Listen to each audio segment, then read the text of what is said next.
กิ่งไม้ตกแต่งตัดประดับประดาเนาะเอาผู้จะพูนไปหน่อยเดี๋ยวจังหน้าก็เรียบร้อยบ่เลยยังคุยหนูบ่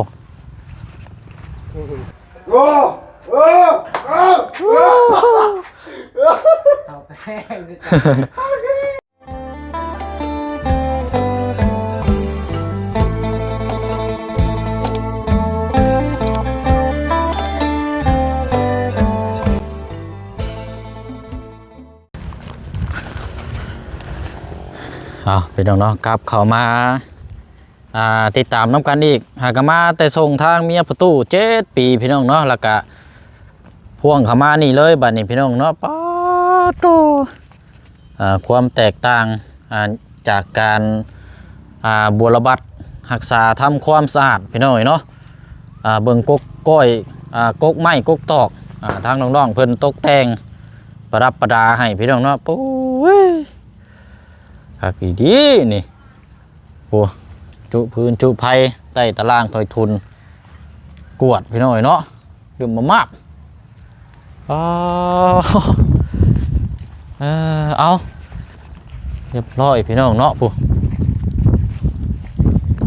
เบิ่งก่อนเนาะทางน้องๆเพิ่นสิใส่เด้นี่พี่น้อยจุดไผ่น้ำเพราะว่ามันอันนี้ได้พี่น้อยมันเป็นไปน้ำแน่ปุ๊พวกไม้กิ่งไม้ตกแต่งตัดประดับประดาเนาะเอาผู้จะพูนไปหน่อยเดี๋ยวจังหน้าก่อนสิย่างไปเบิ้ง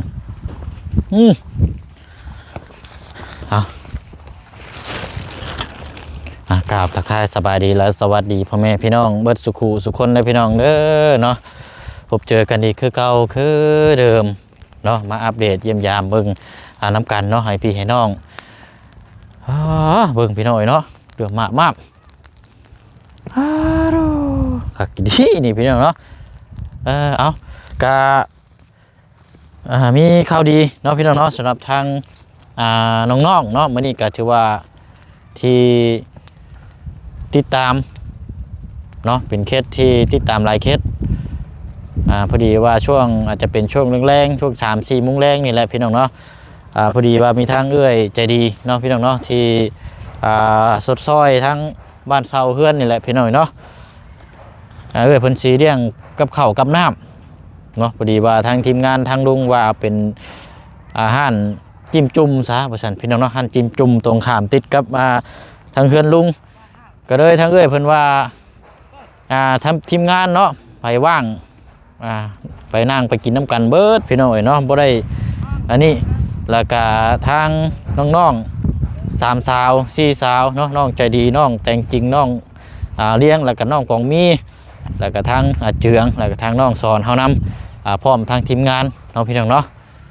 น่าจะเป็นช่วงบ่าย 2 บ่าย 3เบิ่งติดตามเบิ่งน้ำกันเพราะว่าบ่เสียงให้ทางบ่บุญบ้านป้าเบิ่งทางห้านเอ้ยเพิ่นว่าสิเปิดหรือบ่มื้อนั้นกับพี่น้องเนาะถ้าว่าเปิดก็แม่นว่ามื้อนี้ก็แม่นมีการจัดเลี้ยงตามที่ทางจุดประสงค์ของทางเอ้ยเพิ่นอยากมอบรางวัลเนาะให้กินอิ่มอยู่ดีพี่น้อยเนาะเอาไปพี่น้อยจังว่าตั้งติดตามเบิ่งน้ำกันเมื่อพี่น้อยเนาะหากมากันนี่กันปุ๊ทางประตูอันเมีย7 ปีกันก็ได้ขับรถหาแล้วมันยังเด้บาทนี่หลังจากตัดแล้วพี่น้อยเบิ่งเลยเรียบร้อยบ่เลย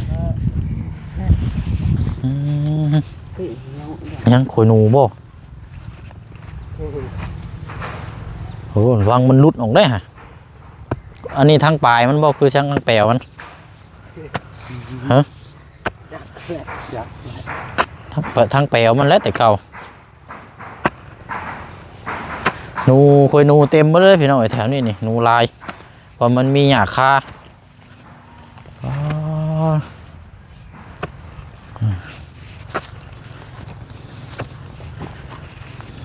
สวัสดีเอาอยู่ดีมีแห้งเนาะไปเพิ่มพลังก่อนเฮานุ่มๆเฮาอะไรกับพักกันเลือกเอาเลยอยู่ในหันละหากมาจะขี้ดับหลอน หูมันเลื่อมอยู่บ่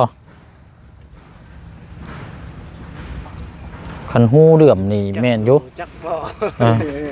คันหูบ่เลื่อมนี่บ่ทรงสิมีดอก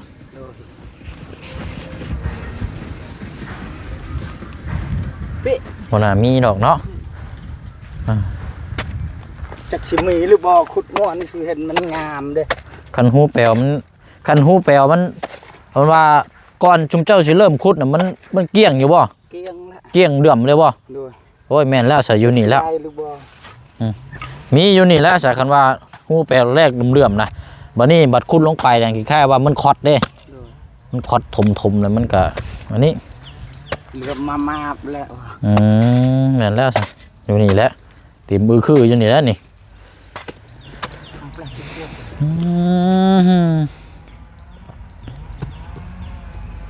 เรียบร้อยแล้วบ้านนี้เนาะเฮาพี่น้องอันน้ำมาแล้วบ่เจืองน้ำประปา โดยมา มาเลยเนาะอยากได้แต่สายยางหั่นแหละบ้านนี้เนาะบ่ยืมสายยางเจ้าก่อนบ่เนาะเอาว่าสิเอามาสีดล่างนั่นแหละนี่เฮือนนี่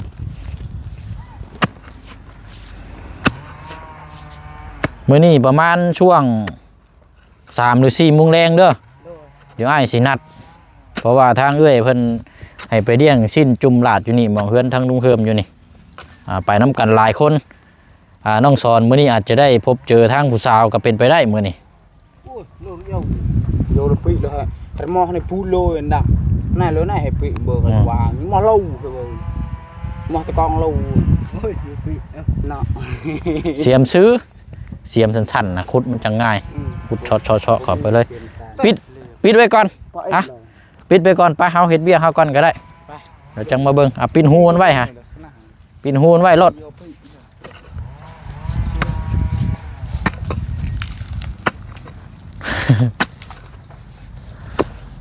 นี่ง่ายเสียดาย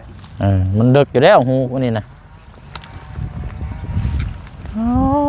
โอ้ดีๆนี่พี่น้องหักเลยบัดนี้เอาปิดไว้เอาแม่น้ำนะถือมากินเด้อไปปิดไว้ก่อน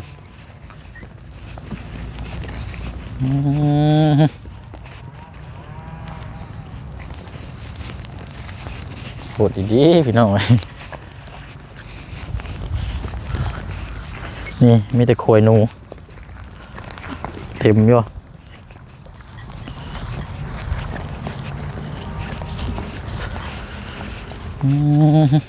ไหลบ่โอ้ยมาไหลคอยแท้ ก็อัดแล้วจะมอง อ๋อปิดตัวนั้นบ่ใครยุ่งซะ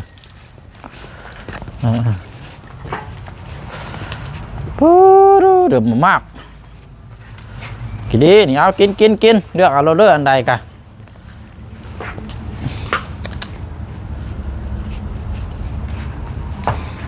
ไอ้ไม่ได้อยากหาตัวนี้ในอีกได้กองตัวนี้แล้วฮุบกองตัวนี้เอาไปปุ๊บมองทางเข้านี่แล้วก็เสาเฮานี่แหละบ้านนี้เนาะนี่ง่ายเสาพี่น้อยแบบท่อนๆเอาแล้วง่ายมากข้างนอกพี่กระส่งสีโบไวแล้ว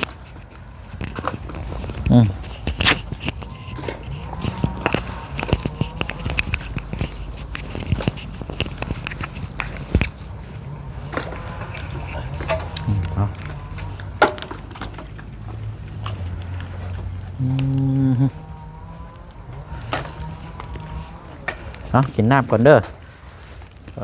เอาพี่น้อยจะได้เอาอันสารนี่เขาเจ้าบ่ได้เอามือบ่อ๋อ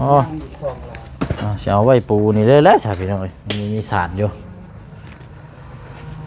อันนี้เบิ่งก่อนพี่น้อยระบบปลั๊กพื้นปลั๊กไฟแล้วมันก็ดุดออกไปแนวนี้นี่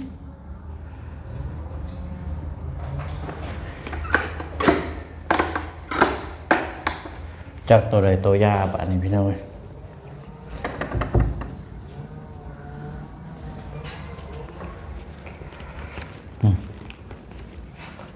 ตัวนี้ครับ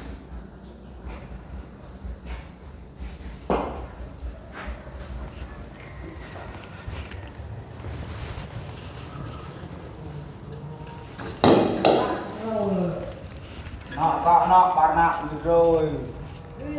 เอาเสื้อเหล้า chưa lao เสื้อเหล้าขาวเสื้อเหล้าขาว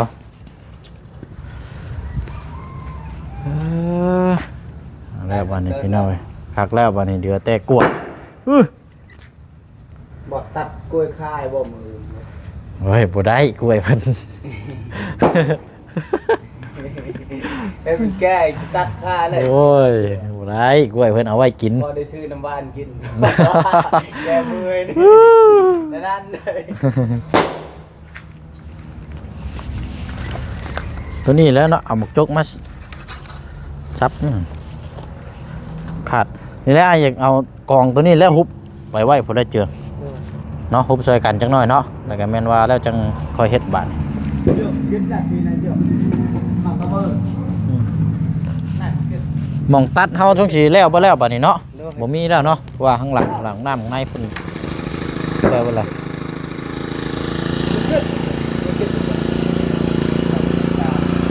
ใช่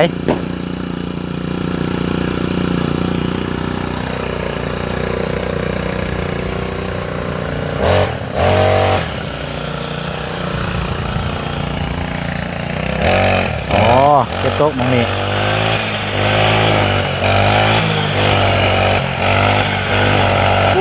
เข่าดิ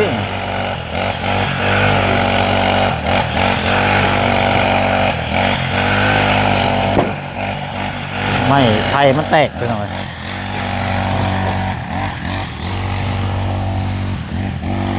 ตู้เย็นทั้งเลยอันบุเชียเสียไว้ใส่อยู่พี่น้อยขอเราไว้แช่น้ำแช่ยังกินอยู่เรียบร้อยเลย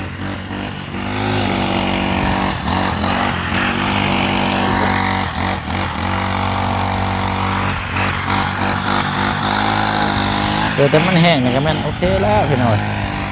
ไม่เนาะเขาเจ้าน้องเพิ่นย้ายมาให้เบิดเลย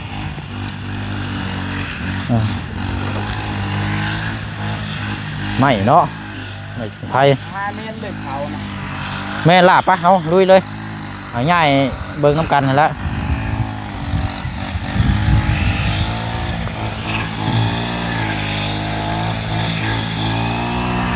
โอ้เนาะมันว่ามีงานสวนกันอย่างแห่ทั้งน้องเพิ่นไปตกแต่งบุกเบิกในพานนี่พี่น้องเอ้ย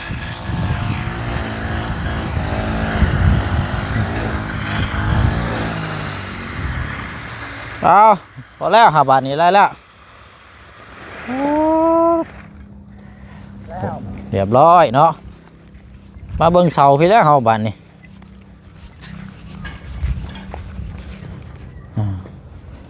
ใหญ่เสาพี่น้องคันสิเอามาไว้นอกพี่ก็จงสิบ่ไล่แล้วเนาะจะคิดว่าไล่บ่มันใช้เวลาเนาะ thời gian nó bốc ít mà thịt nàoก็รอ เอาชิดเข้าเจผู้เอาห้องให้กระเจ้าก่อนได้บ่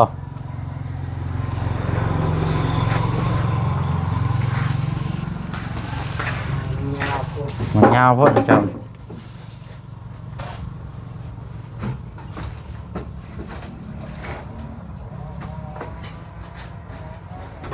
โอ้มันจะไปติง ไม่แป้นก็คือก็จะ เอาแป้นก็ได้นะแป้นเปรย์ๆนะมาห้อง ไม่ได้ข้างในเนี่ยห้องแป้นนะมันห้องเสื้อ ห้องเพราะอันนี้ละ ที่ห้องอยู่เป็นแป้นด้วยให้กลับหรือชิห้อง เขาชุกขึ้นไปพุ่นเนาะ เอาไม่ละมือเร่งเริ่ม โอ้ ไม่ช่างเลยหนักไม่ช่างหนักหนักเข้าช่องคนย่อยังบุขึ้นเจ้าพอดีแห้งเลยเจ้า này hết ra nè cả canh này mà cứ xịt lao về kia xịt เอาชิดเลยนะ tao là có đuông này ớt nó cái chụp này thế bọc nó nhỏ này nổ cái này mình ชูงเลย ở cả mà cứ này mới chọ luồng này chồng này ra nè tao mười mà rồi đâu โอ้หนองสอน đâu นี่นี่ hè mình đi Nụ. โอ้ này mới chọ này này กล้ามเนาะคนกล้ามนี่เมื่อยเด้ này mới chọ đâu con này này โอ้ เอ้า เอาเบมาพี่เลยบาทนี่เบมาพี่เลย เราจะได้เลยโอ้โอ้โอ้โอ้ เอาแป้งคือ โอ้พี่เฮาวันนี้มาเอาตัวนี้ก่อนตัวนี้เบกับพี่ก่อนน่ะเอาโจมมานี่ออกมาก่อนเจ้าโจมเครื่องของเราออกมาไว้นอกพี่ละคอยเฮ็ดเอาพี่น้องเอาไว้ให้นะ ได้กล้าซอย พี่วันนี้งิดเชาตัวนี้เอามาเข้าชิดเลยก็มันง่ายๆเด้นี่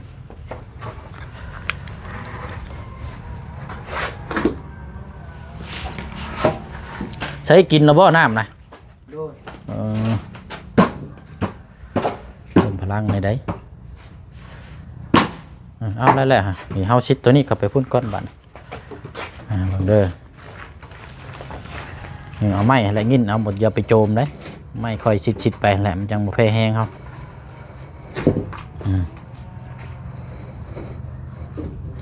คอยเฮ็ดเดือนมันสักปี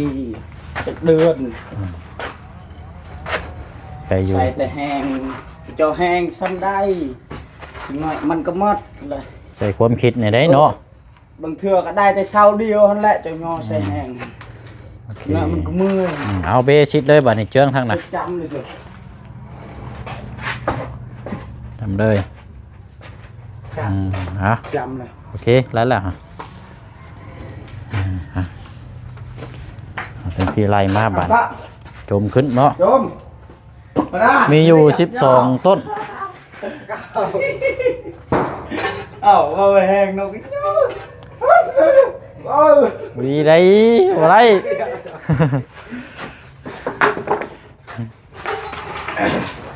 โอ้ kịch vậy tem kịch cho kịch này kì là cái kịch cái plau เอากิ๊กเอาละมันจังบ่ไฟแห้งคอยงิ้นๆไป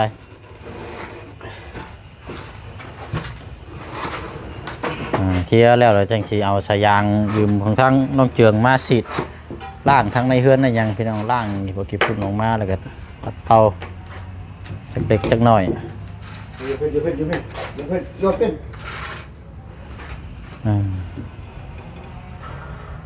แต่ว่าอันนี้พี่น้อยเนาะทางในนี่ถ้าเฮาล่างแล้วนี่บ่เชิง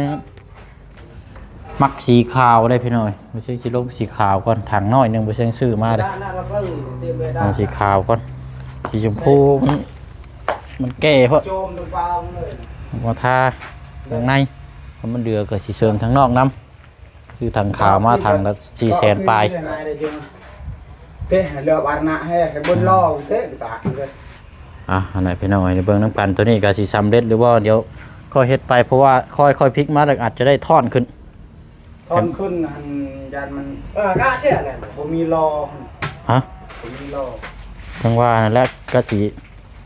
แบบสีห้องขึ้นคลองนี่เลยบอก ห้องขี่ขึ้นไปเห็นแล้วเอาคอตัวนี้ก็ตั้งตัวนี้ไหลไปเลย เอาคันมีไม้สั้นๆแบบวางเครื่องบันไดบ่ถ้าเราบ่มีไม้มันหักได้เฮาเลย พอหาไม่แล้ววะ มันหัก เดี๋ยวจังหาไม่แต่ว่าเขาย้ำมาอีกก่อนเอามาอีกจักประมาณอันนี้มาจากหาต้นก็ได้ไหม บอกพอดีแล้วซำนี้ขนาดขึ้นนี่แบบเครื่องมันหนักเลยแบบขึ้นมันติดๆกันมันพอดีแล้วซำนี้ เอามาจากหาต้นแล้วก็อยู่พี่แล้วเขาคันว่าแล้วนะกัเบิ่งก่อนคันว่ามีหลายคนเนี่ยพากันโจมเลยโจมตั้งเลย อันนี้ก็ยังโจม มา15 15 เ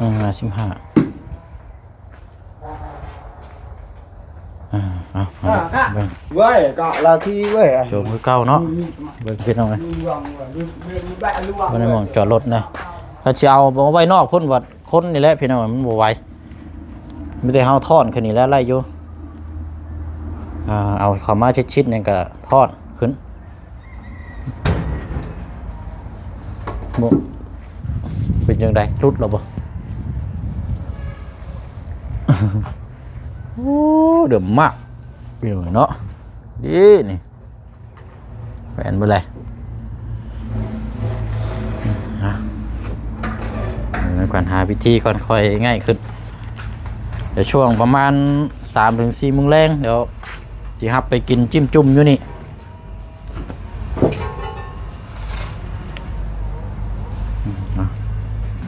เว้ยเจ้า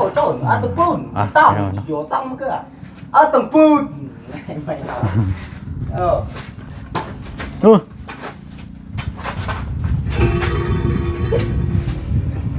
ช่างโอเคอันนี้ก็คือกุ๊กแหวตา คันมีล้อนี่เนาะโอ้ยอยู่ออกบ่ไว้ข้างนอกผู้เดินข้างนอกผู้สบายพี่น้องอันนี้ก็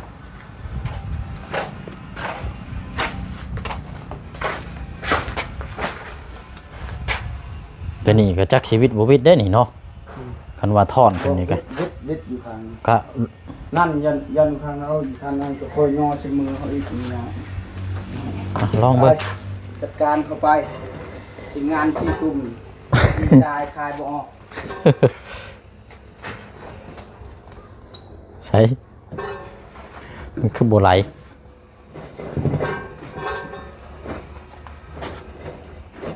มันได้ขึ้นครั้งนึงเลยขึ้นเลย เฮาต้องโจมขึ้นพี่ได้บาดนี้เนาะ ตัวเจียไปสักเต้ บอก เจ้าสองคนย่อครั้งนี้ได้มีอย่างหนึ่งก็ได้เอาย่อครั้งปุ่นเดียวหาก็ได้ แบบเอาขึ้นข้างหนึงก็บ่ได้บ่ หักได้ขึ้นครั้งนึง หักบ่ หักเสาเพิ่นช่วยอีกเด้เนาะ ช่วยอีกแล้วเสานี่บริลุดและ ต้นละ800,000 เก้าแสน อือ 9,500,000ต้นหนึ่งนะ ถ้าใจนี้ว่าอย่าเอานอกพุ่นแหละ คันมีหลอกก็ออกนอกเลย บ่มีบ่สะล้อยืมก่อนเนาะ เราก็วัด ยันมันกาเวียกมันคือกัน บ่คันนั้นก็ยืมก็ได้อยู่ล้อขึ้นพยาบาลบ่ อืม กันว่านั่นก็ยืมเรามาประมาณจักชั่วโมงนึงนี่ก็ได้อยู่ เด็กคนหนึงงอกหล่อสองคนก็ย่อ แบบว่ามีล้อน่ะโจมขึ้นน่ะชุกไปเลยมันบ่ อืม ง่ายแม่นบ่พี่น้อง ง่ายมีหล่อ เออ มีหล่อมัน หั่นเพราะว่าเลี้ยงไว้นี่มันก็ยังบ่วิดคือเก่าอยู่ตามสิให้เบิ่งนี่เนาะ 1 2 3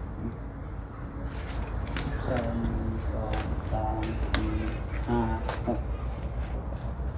6 ดึงเอาพุบ่ไหวเลิ่นฮะ 12 ว่า 13 ถามเราก่อนแหละบางเทื่อเจ้าของบ่ให้ออกจ้ะ บ่เราว่าจังไดก็ได้เนาะบ่ถามมาให้แล้วเมื่อเช้านี่แต่แล้วว่าเนาะ ชาวลาวนี่เห็นเงียงไปย่อแต่ข้างหนึงยังบ่ได้ย่อคือกันนี่ตัวนี้กับตัวนี้คือกันหักเลิกเลยนี่ตัวนี้ขนาดจิตจะซื้อเบิ่งนี่มันเบ็นแล้วหน่อยเดียวนี่ ยามันดอกขนาด เบิ่ง นั้น นี่ก็มันเบ็นแล้ว เฮ้ยเนาะเฮ็ดอยู่ได้ซะ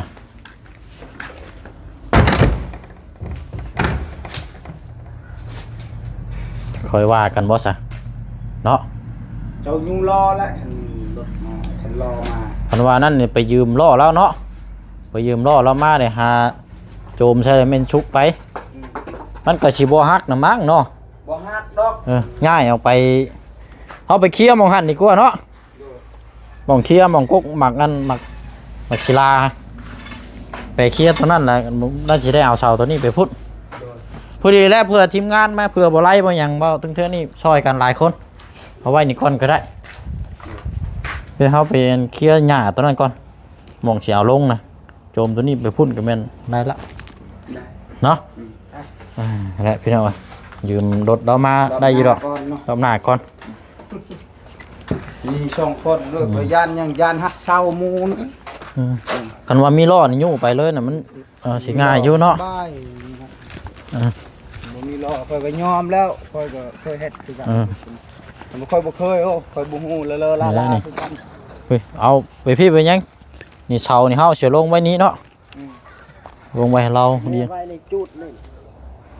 บ่อย่าว่ามันสิอันนี้บ่ มันแห้งเลย บ่มันคาสายไฟจุดบ่ได้อยู่นี่ จุดกลาง มีแต่โจมไปหมองกลางพุ่นละ นี่โจมมาไว้บนนี่ก็ได้นี่ เสานี่เอาลงหมองนี้เนาะส่วนเนาะ บนนี่ได้ เอาเคลียร์พื้นที่นี่ก่อนหน้านี่ขี้เหงื่อนี่เฮาเอาลงไปพุ่นไปยังโจมไปพุ่นเนาะโจมฮุบๆไปพุ่นแล้วแม่นเสาเอาลงนี้ นี่ ไว้หิมนี่เดินนี่มองนี่เดินนี่เนาะ วาง ว่าเฮาเดี๋ยวเคลียร์โจมตัวนี้ไปพุ่นโจมขี้เหงื่อได้พวกนี้ได้ เศษพวกนี้มองสิเฮาเอาลง โดนจุดให้มันแห้งจุดเลย เรียกไว้นี่จุดเลย เอาไว้ให้มันห่างสายไฟนี่เด้ ห่างเลย ไม่ได้เอาโจมตัวนี้เอาไปพุ่นนะเนาะเดี๋ยวเช้านี่จังว่ากันพี่น้องเคลียร์พื้นที่ก่อนเพราะว่าอย่างไรมันกับโบวิดจะได้เฮาไว้หั่น ขับเน่าขับกระดอก หักเอาแล้วเปื่อยเลย ก็เดี๋ยวพระเจ้าให้ อ๋อรถหักเอารถมีหรอก ขอให้ ได้แต่ช็อต พี่โบ เนาะให้มันห่างสายไฟนี่จังน้อยนะมันติดพดไปสาพี่น้อยเนาะมีแต่ว่าเดี๋ยวเฮาสิเคลียร์ตัวนี้ก่อนบัดนี้เลยสิได้เอาเสาตัวนั้นย้ายมาแล้วก็สิโจมขี้เหยื่อตัวนั้นมาพี่เนาะว่าน้ำกันเก็บน้ำกันแล้วก็สิให้ทั้งอาเจืองเมื่อเอาใส่ลงใส่ยางก่อนพี่น้องมาคัดล้างพื้นในเฮือนครัวเฮือนหยังก่อนแถวนั้นอะไรอย่างมาผมน้ำไหลนี่พี่น้องน้ำประปาก็บ่ค่อยไหลแห้งซับอันนี้ได้นี่นี่จะทางหนูอันนี้ก็ปูโผล่